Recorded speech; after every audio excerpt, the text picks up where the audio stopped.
ஒருவேளை நான் தனித்து விடப்பட்டிருக்கிறேன், என் குடும்பத்தினால், என்னுடைய உறவுகளால், என் பெற்றோரினால், என்னுடைய சகோதரர்களினால் யாருமே என்னை கண்டுகொள்ளாமல் இருக்கிறேன் நீங்கள் நினச்சி கொண்டிருங்க. நான் கர்த்தர் சொல்கிறார், நான் அவங்க கூட இருக்கிறேன், நீ கவலையே படாத, உனக்கு எல்லாமாக நான் இருக்கிறேன். நீங்கள் செய்ய வேண்டியதில் ஒன்று எப்பவுமே அவரை பார்த்து இயேசுவே இயேசுவே எல்லாம் இயேசுவே, இந்த ஒரு வார்த்தை சொன்னீங்கன்னா போதும்.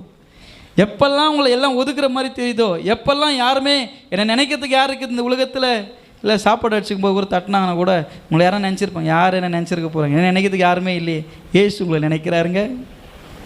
நீங்கள் ஒன்று சொல்லுங்களேன், எப்போல்லாம் நீங்கள் அப்படி தனியாக இருக்கிறன்னு ஃபீல் பண்ணுறீங்க, எப்போல்லாம் எனக்கு யாருமே இல்லை நீங்கள் நினைக்கிறீங்களோ, ஆண்டவரை பிடிச்சிங்க, இயேசுவே இயேசுவே எல்லாம் இயேசுவே. என் பிள்ளை பாரு எல்லா நேரத்தில் என்ன போதும், ஏசு எனக்கு போதும்.